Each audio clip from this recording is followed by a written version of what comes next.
శ్రీ మహాగణాధిపతయే నమః, శ్రీమాత్రే నమః. మాచిరాజ్ భక్తి ప్రేక్షకులందరికీ నమస్కారం. కన్యారాశిలో జన్మించిన వాళ్ళకి 2026 సంవత్సరం మొత్తం ధనయోగం కలగాలన్నా, అదృష్టం కలిసి రావాలన్నా, కార్యసిద్ధి లభించాలన్నా ఎలాంటి సులభమైన శక్తివంతమైన పరిహారాలు చేసుకోవాలో ఈ వీడియోలో మనం తెలుసుకుందాం.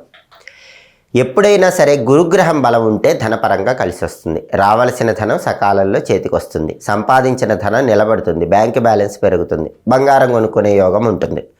కన్యారాశి వాళ్ళకి 2026 సంవత్సరంలో జూన్ 2వ తేదీ నుంచి అక్టోబర్ 31 వరకు గురుబలం ఉంది. కాబట్టి ఆ సమయంలో కన్యారాశి వాళ్ళు డబ్బులు బాగా సంపాదిస్తారు, బ్యాంక్ బ్యాలెన్స్ పెంచుకుంటారు, బంగారం కొనుక్కుంటారు, రావాల్సిన ధనం సకాలంలో చేతికి వస్తుంది. కానీ జూన్ 2 ముందు కన్యారాశికి గురుబలం లేదు. నవంబర్ డిసెంబర్ నెలల్లో కన్యారాశికి గురుబలం లేదు. కాబట్టి జనవరి 1 నుంచి జూన్ 2 వరకు, అలాగే నవంబర్ డిసెంబర్ నెలల్లో ఈ సమయంలో వచ్చే గురువారాలు శక్తివంతమైన పరిహారం చేసుకుంటే గురుబలం పెంచుకొని సంవత్సరం మొత్తం కూడా ధనపరంగా అదృష్టాన్ని కన్యారాశి వాళ్ళు పొందవచ్చు. ఈ ప్రత్యేకమైన సమయాల్లో గురుబలం లేనప్పుడు వచ్చే గురువారాల్లో కన్యారాశి వాళ్ళు పాటించాల్సిన పరిహారం ఏంటంటే, గురుబలం పెరగటం కోసం గురువారం పూట తప్పనిసరిగా దత్తాత్రేయుడి ఆలయానికి వెళ్ళి శనగలు దారంతో దండలాగా కట్టి ఆ శనగల దండ అలంకరించాలి. లేదా ఇంట్లో శివలింగం ఉన్నవాళ్ళు శివలింగానికి కొబ్బరి నీళ్లతో గురువారం సాయంకాలం ప్రదోషకాలంలో అభిషేకం చేసుకోవాలి. అభిషేకం చేసుకునేటప్పుడు శ్రీం శివాయ నమః అని 21 సార్లు చదువుకోవాలి. దత్తాత్రేయుడి ఆలయానికి వెళ్ళటం వీలు కాని వాళ్ళు, అలాగే ఇంట్లో శివలింగం లేని వాళ్ళు ఎవరైనా ఉన్నట్లయితే అలాంటి వాళ్ళు మాత్రం గురువారం పూట జనవరి 1 నుంచి జూన్ 2 మధ్యలో, అలాగే నవంబర్ డిసెంబర్ నెలల్లో ఆ సమయాల్లో వచ్చే గురువారం పని మీద బయటికి వెళ్ళేటప్పుడు కన్యారాశి వాళ్ళు బృం బృహస్పతయే నమః అనే మంత్రం 21 సార్లు చదువుకొని గడప దాటి బయటికి వెళ్ళండి. బృం బృహస్పతయే నమః. అప్పుడు గురుబలం పెరుగుతుంది, ఫైనాన్షియల్ గ్రోత్ బాగుంటుంది. అలాగే కన్యారాశి వాళ్ళు తప్పకుండా గురువారం పూట తడి గంధాన్ని నుదుటన బొట్టులాగా పెట్టుకోండి. దానివల్ల కూడా గురుబలాన్ని పెంపొందింపజేసుకోవచ్చు. అలాగే గురువారం స్నానం చేసేటప్పుడు కొద్దిగా కుంకుమ పువ్వు పొడి నీళ్ళల్లో కలుపుకొని ఆ నీళ్లతో స్నానం చేయండి. దానివల్ల కూడా గురుబలం పెరుగుతుంది. ఇక కన్యారాశి వాళ్ళకి 2026 సంవత్సరం మొత్తం కూడా శని సప్తమ స్థానంలో సంచారం చేస్తున్నాడు. శని బలం లేదు, సప్తమ శని దోషం ఉంది. సప్తమ శని దోషం ఉన్నప్పుడు ఏం జరుగుతుంది? సంబంధాలు చేతి వరకే వచ్చి నిశ్చయం కాకుండా జారిపోతూ ఉంటాయి. అంటే పెళ్ళిళ్ళు ఆలస్యం అవుతాయి.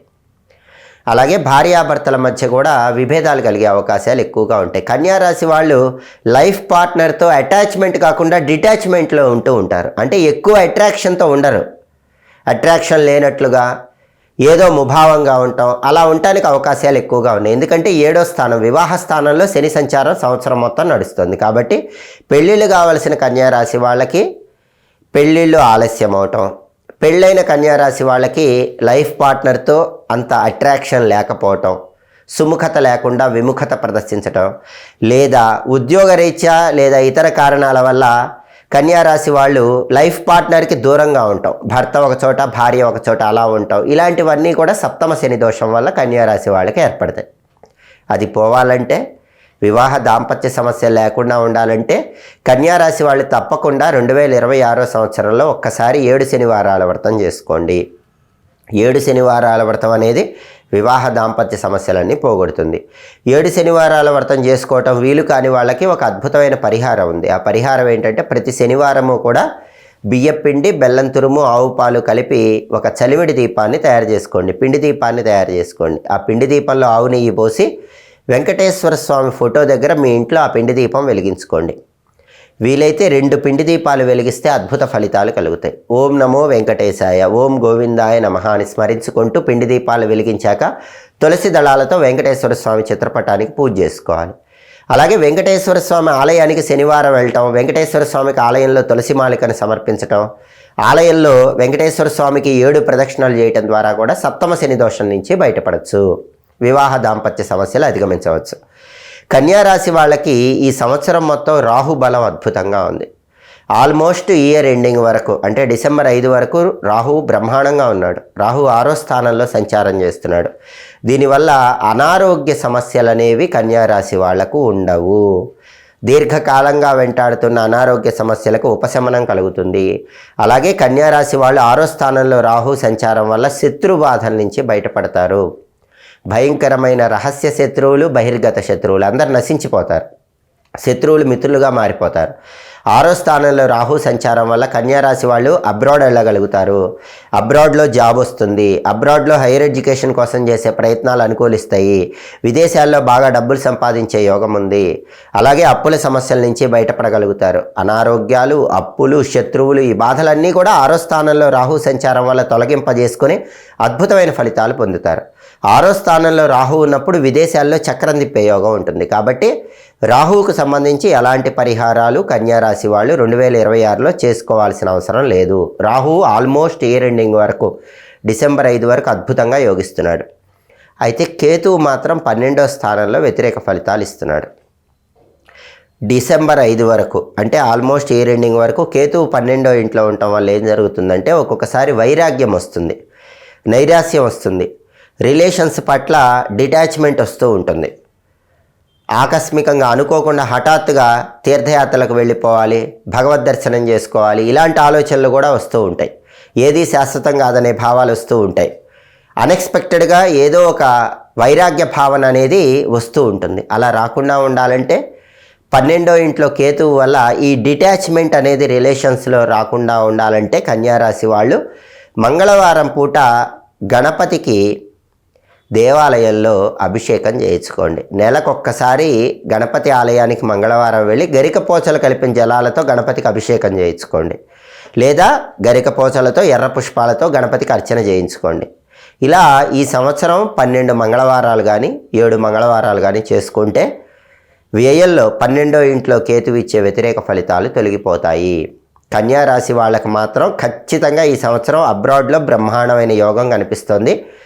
కేతువుకు సంబంధించిన పరిహారాల్లో ఇంకొక శక్తివంతమైన పరిహారం ఏంటంటే మంగళవారం పూట నానబెట్టిన ఉలవలు గోమాతకు తినిపించడం. 7 మంగళవారాలు నానబెట్టిన ఉలవలు గోమాతకు ఆహారంగా తినిపించిన 12వ ఇంట్లో కేతువు ఇచ్చే వ్యతిరేక ఫలితాలన్నీ తొలగింపజేసుకోవచ్చు. కాబట్టి కన్యారాశి వాళ్ళు ప్రధానంగా జూన్ 2 ముందు అలాగే నవంబర్, డిసెంబర్ ఈ నెలల్లో గురుబలం పెరగటానికి గురువుకు సంబంధించిన పరిహారాలు చేసుకోండి. అలాగే సంవత్సరం మొత్తం శని బలం లేదు కాబట్టి శనివార పరిహారం చేసుకోవాలి. కేతు బలం లేదు కాబట్టి మంగళవార పరిహారం చేసుకోవాలి. శనికి, గురువుకి, కేతువుకు పరిహారాలు చేసుకుంటే 2026 మొత్తం కన్యారాశి వాళ్ళు ధనయోగాన్ని పొందగలుగుతారు. అనుకున్న పనులు అనుకున్నట్లు పూర్తి చేసుకుంటారు. కార్యసిద్ధి లభిస్తుంది. ఎక్కువగా గణపతిని, వెంకటేశ్వర స్వామిని, ఈశ్వరుణ్ణి ఈ ముగ్గురు దేవీ దేవతల స్వరూపాలని పూజించుకోవటం ద్వారా కన్యారాశి వాళ్ళు 2026 మొత్తం కూడా అద్భుతమైనటువంటి అదృష్టాన్ని అందిపుచ్చుకోవటానికి ఆస్కారం ఎంతగానో ఉంది. జ్యోతిష శాస్త్రంలో రాశి ఫలితాలు 50% పనిచేస్తాయి. మీ వ్యక్తిగత జాతకము అంటే మీ date of birth, time of birth, place of బర్త్ను బట్టి మీకు వచ్చే జాతక చక్రం జన్మకుండలి ఇంకొక 50% ఫలితాలను నిర్దేశిస్తుంది. కొన్ని సమయాల్లో రాశి ఫలితాలు కేవలం 40% మాత్రమే ఫలితాలను నిర్దేశిస్తాయి. మిగిలిన 60% ఫలితాలు కూడా మీ date of birth, time of birth, place of బర్త్ను బట్టి వచ్చే జన్మకుండలి జాతక చక్రాన్ని నిర్దేశిస్తుంది. ఎవరికైనా సరే జాతక చక్రంలో ఏ దోషాలు ఉన్నాయి, జాతక చక్రంలో మీ జన్మ కుండలిలో మీ వ్యక్తిగత జాతకంలో గ్రహాలు ఎలా ఉన్నాయి, ఇప్పుడు ఏ గ్రహం దశ నడుస్తుంది అనే దాన్ని బట్టే ఎక్కువగా ఫలితాలు అనేవి వస్తూ ఉంటాయి. ఈ రాశి ఫలితాలు అనేవి కొంతవరకే ఫలితాలను సూచిస్తూ ఉంటాయి. కాబట్టి రాశి ఫలితాలకు చూసుకునేటప్పుడు రాశి ఫలితాలు ఇబ్బందిగా ఉన్నా దిగులు పడాల్సిన అవసరం లేదు.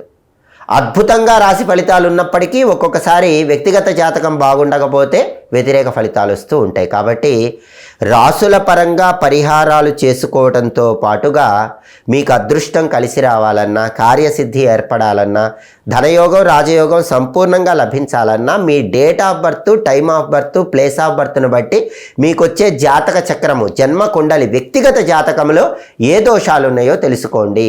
వ్యక్తిగత జాతకంలో గ్రహాలు ఎలా ఉన్నాయో తెలుసుకోండి. వ్యక్తిగత జాతకంలో ఇప్పుడు ఏ గ్రహము దశ నడుస్తుందో తెలుసుకోండి. దాన్ని బట్టే ఎక్కువ శాతం ఫలితాలు ఉంటాయి. కాబట్టి రాసుల పరంగా పరిహారాలు చేసుకోవడంతో పాటు వ్యక్తిగత జాతక విశ్లేషణ చేయించుకొని వ్యక్తిగత జాతకంలో గ్రహాల స్థితిని బట్టి, గ్రహాల దశను బట్టి పూజలు కానీ, జపాలు కానీ, పరిహారాలు కానీ చేయించుకుంటే 100% అదృష్టాన్ని, ఐశ్వర్యాన్ని అందిపుచ్చుకోవచ్చు. ధనయోగాన్ని, రాజయోగాన్ని సులభంగా అందిపుచ్చుకోవచ్చు. ఎప్పటికప్పుడు జ్యోతిష శాస్త్రపరంగా గ్రహాల సంచారంలో వచ్చే మార్పుల గురించి తెలుసుకోవాలన్నా, గ్రహాల సంచారం బట్టి పాటించాల్సిన పరిహారాల గురించి తెలుసుకోవాలన్నా మాచిరాజు భక్తి ఛానల్ తప్పకుండా చూడండి. మా వీడియోస్ మీకు నచ్చినట్లయితే మా ఛానల్ లైక్ చేయండి, కామెంట్ చేయండి. మా ఛానల్ వీడియోస్ 10 మంది మిత్రులకు షేర్ చేయండి. మా ఛానల్ సబ్స్క్రైబ్ చేసుకోండి. పక్కనున్న బెల్ సింబల్ ఒకటి మాత్రం మర్చిపోకండి. సర్వే జనాః సుఖినో భవంతు. స్వస్తి.